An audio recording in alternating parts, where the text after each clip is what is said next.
ಬ್ರಹ್ಮದೇವನು ತಮ್ಮನ್ನು ಮಹರ್ಷಿ ಎಂದು ಸಂಬೋಧಿಸಿದರೂ ಸಹ ವಿಶ್ವಾಮಿತ್ರರಿಗೆ ಸಂತೋಷ ಉಂಟಾಗಲಿಲ್ಲ. ತಾವು ಜಿತೇಂದ್ರಿಯರಾಗಬೇಕೆನ್ನುವ ಉತ್ಕಟವಾದ ಆಕಾಂಕ್ಷೆ ವಿಶ್ವಾಮಿತ್ರರಲ್ಲಿ ಉದ್ಭವಿಸಿತು. ತದನಂತರ ವಿಶ್ವಾಮಿತ್ರರು ಕೈಗಳನ್ನು ಮೇಲಕ್ಕೆತ್ತಿ ಹಿಡಿದು ತದೇಕ ಚಿತ್ತರಾಗಿ ಕೇವಲ ವಾಯುವನ್ನು ಮಾತ್ರವೇ ಸೇವಿಸುತ್ತಾ ಉಗ್ರವಾದ ತಪಸ್ಸಿನಲ್ಲಿ ತೊಡಗಿದರು. ಬೇಸಿಗೆ ಬಿಸಿಲಿಗೂ ಮಳೆಗಾಲದ ಧಾರಾಕಾರ ಮಳೆಗೂ ಬೆದರದ ಋಷಿಯು ಅತ್ಯುಗ್ರವಾಗಿ ತಪಸ್ಸಿನಲ್ಲಿ ತಲ್ಲೀನರಾದರು. ವಿಶ್ವಾಮಿತ್ರರ ಈ ಘೋರವಾದ ತಪಸ್ಸನ್ನು ವೀಕ್ಷಿಸಿದ ಇಂದ್ರನಿಗೆ ಭಯವಾಯಿತು. ತನ್ನ ಇಂದ್ರ ಪದವಿಗೆ ಕುತ್ತುಂಟಾಗಬಹುದೇ ಎನ್ನುವ ಸಂಶಯವು ಅವನಲ್ಲಿ ತಲೆದೋರಿತು. ಆದ್ದರಿಂದ ವಿಶ್ವಾಮಿತ್ರ ಋಷಿಗಳ ತಪಸ್ಸನ್ನು ಭಂಗಗೊಳಿಸುವುದು ಹೇಗೆ ಎಂದು ಯೋಚಿಸತೊಡಗಿದನು. ತದನಂತರ ಅತಿ ಸುಂದರಿಯಾದ ರಂಬೆಯನ್ನು ಕರೆದು ವಿಶ್ವಾಮಿತ್ರರ ತಪೋಭಂಗ ಉಂಟು ಮಾಡಲು ಆದೇಶಿಸಿದನು. ಇಂದ್ರನ ಆಜ್ಞೆಯಂತೆ ರಂಬೆಯು ವೈಯಾರದಿಂದ ಮನೋಹರವಾದ ಭಾವಗಳನ್ನು ಪ್ರದರ್ಶಿಸುತ್ತಾ ವಿಶ್ವಾಮಿತ್ರರು ತಪವನ್ನು ಮಾಡುತ್ತಿರುವ ಪ್ರದೇಶಕ್ಕೆ ಬಂದಳು. ತನ್ನ ಅಪೂರ್ವವಾದ ಸೌಂದರ್ಯದಿಂದ ಮತ್ತು ಭಾವಗಳಿಂದ ವಿಶ್ವಾಮಿತ್ರರನ್ನು ಸೆಳೆಯಲು ಪ್ರಯತ್ನಿಸಿದಳು. ಮೃದುವಾದ ಮಾರುತವು ಬೀಸತೊಡಗಿತು. ಸುಂದರವಾದ ಹೂವುಗಳು ಪರಿಮಳ ಬೀರತೊಡಗಿದವು. ಆ ಸಮಯದಲ್ಲಿ ರಂಬೆಯು ಅತಿ ಸುಂದರವಾದ ರೀತಿಯಲ್ಲಿ ಗಾಯನ ಮಾಡತೊಡಗಿದಳು. ಅವಳ ದನಿಯೊಂದಿಗೆ ಕೋಗಿಲೆಯೂ ಸಹ ಆಡಿತು. ತಪೋಭಂಗವಾಗಿ ವಿಶ್ವಾಮಿತ್ರರು ಕಣ್ತೆರೆದರು. ಅತಿ ಸುಂದರವಾದ ರಂಬೆಯನ್ನು ನೋಡುತ್ತಲೇ ಇದು ದೇವೇಂದ್ರನು ಆಡುತ್ತಿರುವ ಕುಹಕ ನಾಟಕವೆನ್ನುವುದನ್ನು ಅರಿತರು. ಆ ಕ್ಷಣವೇ ವಿಶ್ವಾಮಿತ್ರರ ಕೋಪವು ದಗದಗನೆ ಹೊತ್ತಿ ಉರಿಯತೊಡಗಿತು. ತಮ್ಮ ಕೆಂಪಾದ ಅಕ್ಷಿಗಳಿಂದ ರಂಬೆಯನ್ನು ವೀಕ್ಷಿಸುತ್ತಾ, ಎಳೆ ಮೂರ್ಖ ಅಪ್ಸರೆ, ದೇವೇಂದ್ರನ ಪೂರ್ವಯೋಜಿತ ನಾಟಕದಿಂದ ಪ್ರೇರಿತಳಾಗಿ ನನ್ನ ತಪಸ್ಸನ್ನು ಭಂಗಪಡಿಸುವೆಯಾ? 10,000 ವರ್ಷಗಳ ಕಾಲ ನೀನು ಕಲ್ಲಾಗಿರು ಎಂದು ಶಪಿಸಿದರು. ರಂಬೆಯು ದುಃಖಗೊಂಡು ತನ್ನನ್ನು ಕ್ಷಮಿಸುವಂತೆ ಪರಿಪಿರಿಯಾಗಿ ಬೇಡಿಕೊಳ್ಳಲಾಗಿ ವಿಶ್ವಾಮಿತ್ರರು ಶಾಂತರಾದರು. ಆದರೆ ತಾನು ನೀಡಿದ ಶಾಪದಿಂದಾಗಿ ಅವರು ಗಳಿಸಿದ ತಪೋಬಲವು ನಶಿಸಿ ಹೋಯಿತು. ಪುನಃ ಕಠೋರವಾದ ತಪಸ್ಸನ್ನು ಕೈಗೊಳ್ಳಬೇಕೆಂದು ನಿರ್ಧರಿಸಿದರು. ಪೂರ್ವ ದಿಕ್ಕಿಗೆ ತೆರಳಿ 1000 ವರ್ಷಗಳ ಕಾಲ ಅತ್ಯಂತ ಘೋರವಾದ ತಪಸ್ಸನ್ನು ಆಚರಿಸತೊಡಗಿದರು. ಸೂಕ್ತವಾದ ಆಹಾರ ಸೇವನೆ ಇಲ್ಲದೆ ವಿಶ್ವಾಮಿತ್ರ ಋಷಿಗಳು ಸೊರಗಿ ಹೋದರು. ತಪಸ್ಸು ಭಂಗವಾಗುವ ಪರಿಯಲ್ಲಿ ಅನೇಕ ತೊಂದರೆಗಳು ಅವರನ್ನು ಕಾಡಿದರೂ ಸಹ ಆ ಋಷಿಗಳು ಅತ್ಯಂತ ಅಚಲರಾಗಿ ತಮ್ಮ ತಪಸ್ಸನ್ನು ಮುಂದುವರಿಸಿದರು. ಯಾವ ಮಾತನ್ನು ಆಡದೆ ಮೌನದಿಂದ ತಪಸ್ಸನ್ನು ಮುಂದುವರಿಸಿದ ವಿಶ್ವಾಮಿತ್ರರ ನೆತ್ತಿಯಿಂದ ಹೊರಬಂದ ಹೊಗೆಯು ಅತ್ಯಂತ ತೀವ್ರವಾಗಿತ್ತು. ಆ ಹೊಗೆಯ ಪ್ರಭಾವದಿಂದ 3 ಲೋಕಗಳು ದಹಿಸಿ ಹೋಗುತ್ತವೆಯೇನೋ ಎಂಬ ಸ್ಥಿತಿ ಉಂಟಾದಾಗ ದೇವತೆಗಳು, ಗಂಧರ್ವರು, ಅಸುರರು ಭಯಗೊಂಡು ರಕ್ಷಣೆಗಾಗಿ ಬ್ರಹ್ಮನತ್ತ ಧಾವಿಸಿದರು. ಪರ್ವತಗಳು ಸಿಡಿದು ಚೂರಾಗತೊಡಗಿದವು. ನದಿ, ಸಮುದ್ರ, ಕೊಳಗಳು ತಪಸ್ಸಿನ ಪ್ರಭೆಯಿಂದ ಬತ್ತತೊಡಗಿದವು. ಈ ಎಲ್ಲ ವೈಪರೀತ್ಯಗಳನ್ನು ಗಮನಿಸಿದ ಭೂಮಂಡಲದ ಸಕಲ ಜೀವಿಗಳು ಸಹ ತಲ್ಲಣಗೊಂಡವು.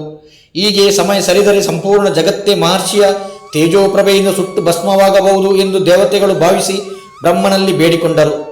ಆಗ ಬ್ರಹ್ಮನು ಇತರ ದೇವತೆಗಳೊಡ ಕೂಡಿ ವಿಶ್ವಾಮಿತ್ರ ಋಷಿಗಳಿರೊಡೆಗೆ ಬಂದನು.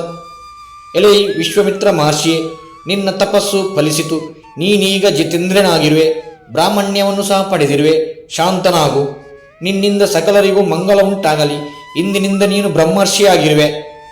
ಬ್ರಹ್ಮದೇವನು ಹೀಗೆಂದಾಗ ವಿಶ್ವಾಮಿತ್ರರಿಗೆ ಅತ್ಯಂತ ಆನಂದ ಉಂಟಾಯಿತು.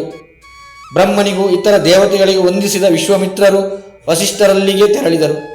ವಿಶ್ವಾಮಿತ್ರನನ್ನು ಅತ್ಯಂತ ಪ್ರೀತಿಯಿಂದ ಬರಮಾಡಿಕೊಂಡ ವಸಿಷ್ಠರು, ವಿಶ್ವಾಮಿತ್ರ, ನೀನು ಈಗ ಬ್ರಹ್ಮರ್ಷಿಯಾಗಿರುವೆ. ಎಲ್ಲ ಬ್ರಹ್ಮ ವಿದ್ಯೆಗಳು ನಿನಗೆ ಒಲಿದು ಬರುತ್ತವೆ. ಈ ರೀತಿಯಾಗಿ ಜನಕರಾಜನ ಕುಲಪುರೋಹಿತರಾದ ಶತಾನಂದರು ವಿಶ್ವಾಮಿತ್ರ ಮಹರ್ಷಿಗಳ ಚರಿತ್ರೆಯನ್ನು ಅತ್ಯಂತ ಸಂತೋಷದಿಂದ ಸವಿಸ್ತಾರವಾಗಿ ರಾಮ ಲಕ್ಷ್ಮಣರಿಗೆ ವಿವರಿಸಿದರು. ತನ್ನ ಗುರುವಾದ ವಿಶ್ವಾಮಿತ್ರ ಋಷಿಗಳ ಚರಿತ್ರೆಯನ್ನು ಆಲಿಸಿ ಸುಪ್ರೀತನಾದ ರಾಮನು ಅತ್ಯಂತ ಭಕ್ತಿ ಮತ್ತು ಶ್ರದ್ಧೆಯಿಂದ ವಿಶ್ವಾಮಿತ್ರರ ಪಾದ ಚರಣಗಳಿಗೆ ವಂದಿಸಿದನು. ಬ್ರಹ್ಮರ್ಷಿಗಳಾದ ವಿಶ್ವಾಮಿತ್ರರು ಅತ್ಯಂತ ವಾತ್ಸಲ್ಯದಿಂದ ರಾಮ ಲಕ್ಷ್ಮಣರನ್ನು ಆಶೀರ್ವದಿಸಿದರು.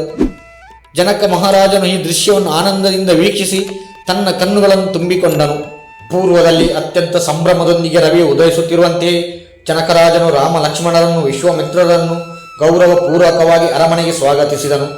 ಜನಕರಾಜನು ಬ್ರಹ್ಮರ್ಷಿಗಳಾದ ವಿಶ್ವಾಮಿತ್ರರನ್ನು, ರಾಮ ಲಕ್ಷ್ಮಣರನ್ನು ತನ್ನ ಕುಲ ಪುರೋಹಿತರಾದ ಶತಾನಂದರು ಕೂಡಿ ಪೂಜಿಸಿ ಯಥೋಚಿತವಾಗಿ ಸತ್ಕರಿಸಿ ಅನಂತರ ಮಹರ್ಷಿಗಳನ್ನು ಉದ್ದೇಶಿಸಿ ಹೀಗೆಂದನು.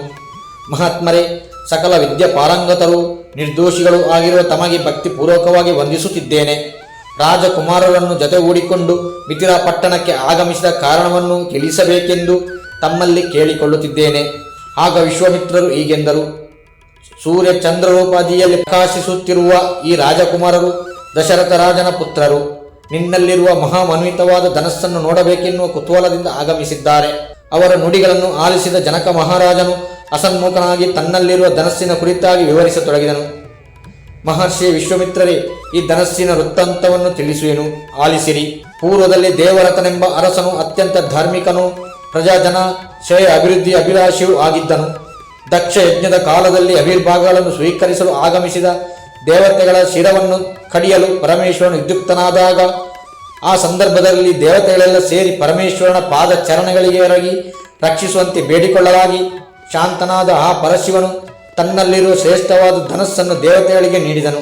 ದೇವತೆಗಳು ಈ ಕುರಿತು ಆಲೋಚಿಸಿ ಆ ಧನಸ್ಸನ್ನು ನಮ್ಮ ಪೂರ್ವ ವಂಶಜನಾದ ದೇವರಥನಿಗೆ ಅನುಗ್ರಹಿಸಿದರು. ಈ ಬಗೆಯಲ್ಲಿ ಮಹಾಮನ್ವಿತವಾಗಿರುವ ಆ ಶಿವಧನಸ್ಸನ್ನು ತನ್ನ ಪೂರ್ವಜರಿಂದ ಬರವಾಗಿ ನನಗೆ ಲಭಿಸಿದೆ. ಒಮ್ಮೆ ನಾನು ಯಜ್ಞ ಕಾರ್ಯವನ್ನು ನೆರವೇರಿಸುವ ಉದ್ದೇಶದಿಂದ ನೆಲವನ್ನು ಹದಗೊಳಿಸುವ ಸಂದರ್ಭದಲ್ಲಿ ಅಪೂರ್ವ ರತ್ನವಾದಂತಹ ಕನ್ಯೆಯರಳು ನನಗೆ ದೊರಕಿದಳು.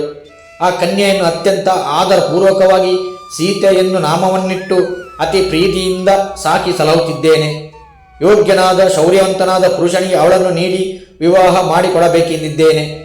ಯಾರು ಮಹಾಮನ್ವಿತವಾದ ಶಿವಧನಸ್ಸನ್ನು ಎತ್ತಿ ಹಿಡಿಯುವರು ಅಂಥ ಪುರುಷನಿಗೆ ಸೀತೆಯನ್ನು ನೀಡಬೇಕೆಂದು ನಿಶ್ಚಯಿಸಿದ್ದೇನೆ. ಇದುವರೆಗೆ ಅನೇಕ ಅರಸರು ಶಾಸ್ತ್ರ ಪಾಲಕರು ಸೀತೆಯನ್ನು ವರಿಸುವ ಉದ್ದೇಶದೊಂದಿಗೆ ಆಗಮಿಸಿದ್ದರು. ಆದರೆ ಅವರಲ್ಲಿ ಯಾರೂ ಸಹ ಶಿವಧನಸ್ಸನ್ನು ಅಲುಗಾಡಿಸುವ ಕನಿಷ್ಠ ಸಾಮರ್ಥ್ಯವನ್ನು ತೋರಿಸಲಿಲ್ಲ. ಈ ಕಾರಣದಿಂದಾಗಿ ಅತೃಪ್ತಿಗೊಂಡ ಆ ಅರಸರು ವಿನಾಕಾರಣ ನನ್ನ ಮೇಲೆ ದಾಳಿ ಮಾಡಿದರು. ನನ್ನ ರಾಜ್ಯದ ಬೊಕ್ಕಸವನ್ನು ದೋಚಿದರು. ಮಿಥಿಲಾ ಪಟ್ಟಣದ ಸಂಪತ್ತನ್ನು ನಾಶಪಡಿಸಿದರು. ಆ ನಂತರ ನಾನು ದೇವತೆಗಳನ್ನು ಪರಿಪರಿಯಾಗಿ ಭಜಿಸಿದೆನು. ದೇವತೆಗಳು ನನ್ನ ಪ್ರಾರ್ಥನೆಗೆ ಒಲಿದವರಾಗಿ ಚದುರಂಗ ಸೇನೆಯನ್ನು ನನಗೆ ಕರುಣಿಸಿದರು. ಆ ಸೇನಾ ಬಲದಿಂದ ದರ್ಪದಿಂದ ಕೂಡಿದ ಅರಸರನ್ನು ನಾನು ಹಿಮ್ಮೆಟ್ಟಿಸಿದೆನು. ಈ ರೀತಿಯಲ್ಲಿ ಜನಕರಾಜನು ಶಿವಧನಸ್ಸಿನ ವೃತ್ತಾಂತವನ್ನು ಸವಿಸ್ತಾರವಾಗಿ ವಿಶ್ವಾಮಿತ್ರರಿಗೆ ವಿವರಿಸಿದನು.